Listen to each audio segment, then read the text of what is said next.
Last portion of this dua, the dua al-qunut, where the Prophet sallallahu alaihi wasallam would say, when the Prophet sallallahu alaihi wasallam would say, وَلَا تَجْعَلَ الدُّنْيَا أَكْبَرَ هَمِّنَا وَلَا مَبْلَغَ عِلْمِنَا. The Prophet sallallahu alaihi wasallam would say, and do not make this dunya that which is the greatest form of our importance and not the extent of our knowledge. So we want to break this up into two parts, particularly when the Prophet sallallahu alaihi wasallam mentioned this, because before that he said, وَلَا تَجْعَلْ مُصِيبَتَنَا فِي دِينِنَا, and do not make the heaviest affliction upon us in our religion. And we talked about that, where the biggest affliction for the Muslim in their religion, don't allow that to happen to us in our faith, particularly in regards to belief in Allah and His existence and His possibilities and His capabilities, and particularly what we are seeing now. Don't make that a musibah, a disastrous element in our lives for us being the disasters in our faith. And then after that he says, وَلَا تَجْعَلَ الدُّنْيَا أَكْبَرَ هَمِّنَا وَلَا مَبْلَغَ عِلْمِنَا, and do not make the dunya that which is the greatest form of our importance. And this is very, very important for us in the West in particular, that have careers, that have jobs, in which this job is a rizq from Allah subhanahu wa ta'ala. It's a provision that you have attained from hard work, whatever it may be, if it's a business, if it's a job, whatever the case may be, it has come from hard work, from the faculties that Allah subhanahu wa ta'ala has given you, and which you've obtained and attained, whatever career it may be. But the Prophet sallallahu alaihi wasallam is making a very important distinction here when he's asking Allah, do not make that the most important factor in our lives. Because if you notice right before that, he said, do not make the biggest trial in our religion. So the dunya should be subservient to the deen. I'm going to repeat that. The dunya, this worldly life, should be subservient to our religion. Meaning that whatever we indulge upon in this worldly life, our concern and our lens and our rubric and our yardstick and our standards should be through that of the religion. When we choose to do something in this life, in this dunya, our concern should be, what does the religion say about it? Does it coincide with the morals and ethics of our faith?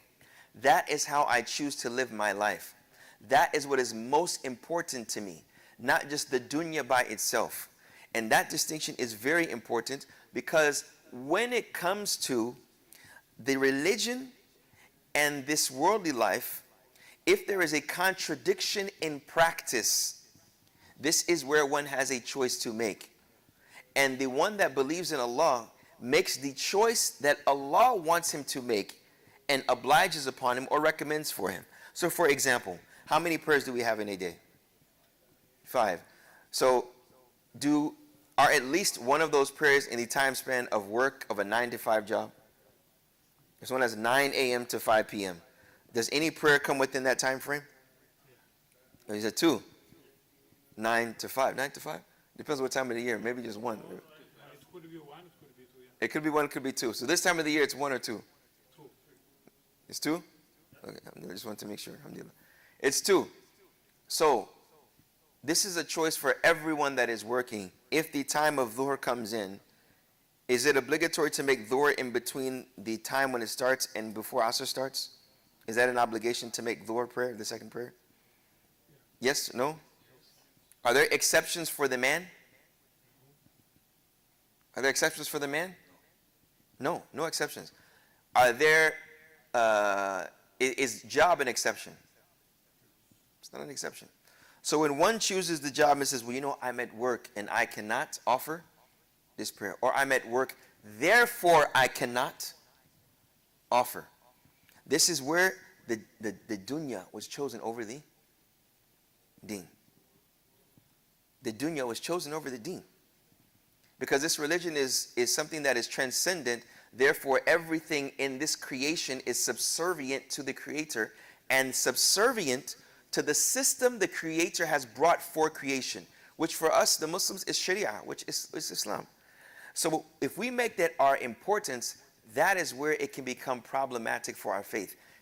Not only that, we have to understand, the result of choosing the dunya over the deen, or aspects of the dunya over the deen, can cause a disease of the heart. When one consistently chooses this world and neglects that which his religion or her religion obliges or wants from them, if they continue in that, that can become a disease of the heart. What do we mean? We took in the class with the sisters today that the disease is it emanates from two basic factors. Who knows what they are? There's the shubuhat, the perceptions, and the shahawat, the desires. So if we take the prayer, for example, someone can say a perception is a misunderstanding of the religion. And they call it shubha because yushbihu shay'an. It resembles something that may be right, but then you give it the same characteristics of that resemblance because of its resemblance. So if someone says, no, Allah does not want us to pray during this time of the day if we're at work. Someone says, where did you get that from? They say, Allah is the Razaq. He provided me with the job. He knows my situation. He's Al-Alim. So He would not put me in a what?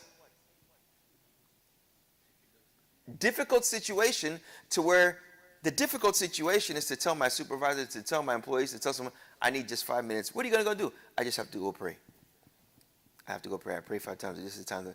Allah would never do that to me. Therefore, the prayer is not what? It's not obligatory upon me. No? It's not obligatory. Is this a misconception, a misunderstanding, or following a desire? Huh?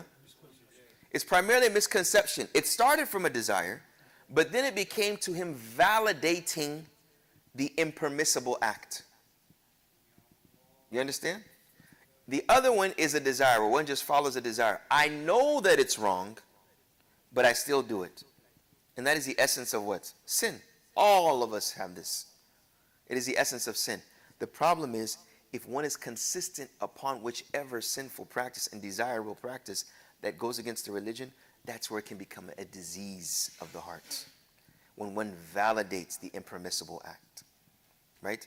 And that's where the dunya, one has to be very, very, very careful. And the way that one protects himself in the dunya is by dhikr. And I say dhikr, not only dhikr of the lisan, of the tongue, by being involved in what Allah has given you as a reminder. So coming to the masjid is a form of dhikr. You're remembering Allah, you're remembering His deen, you're remembering the reward, you're remembering being with your brothers, you're remembering the angels, you're remembering that Allah loves it. All of this is, it reminds you and it motivates you to come and do that action. So that is what can keep one's heart pure. And that's what we talk about, a pure heart, pure from any diseases. And then the Prophet ﷺ said, وَلَا مَبْلَغَ عِلْمِنَا, and do not make the dunya the extent of our knowledge. This is important as well, brothers and sisters. When one does not know how to recite Fatiha, and they have been Muslim all their life, this is a problem. It's possibly haram for that person.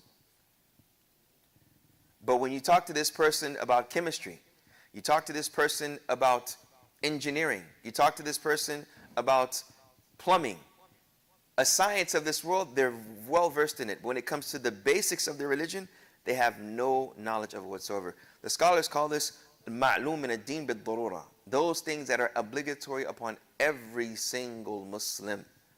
Knowing how to pray is obligatory upon every single Muslim. The ins and outs of interest, is that obligatory on every single Muslim? No. The ins and outs, the intricacies of interest. No, but they at least should know that it's something that is not allowed in Islam. And if they get involved into a business, that's where it's obligatory upon them to ask the people of knowledge. To ask the people of knowledge.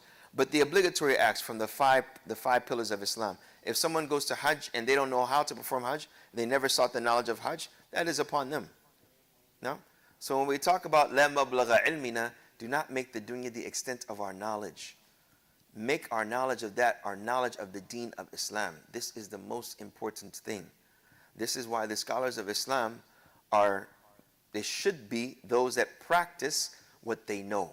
And if they know more than the average layman, their practice should be more than them.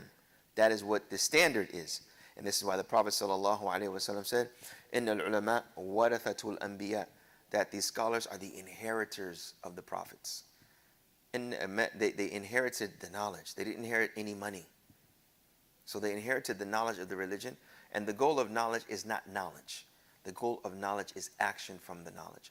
So when the Prophet ﷺ made this beautiful dua, it's important for us to know the position of the dunya in the life of the Muslim, to know that it is something that is at a low status, that we do not cherish it, but we use it for that which is much greater. We use it to help us in the deen of Islam.